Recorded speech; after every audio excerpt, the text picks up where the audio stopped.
You're watching How Leap. Let's learn how to turn a live photo into a video on your iPhone.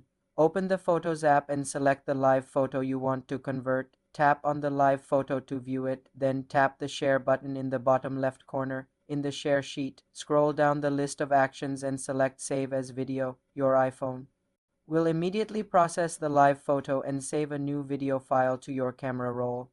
The video will be the length of the live photo's movement, typically about 3 seconds, and it will not include the still image portion. You can also use a more advanced method with the Shortcuts app. First, ensure you have the Shortcuts app installed.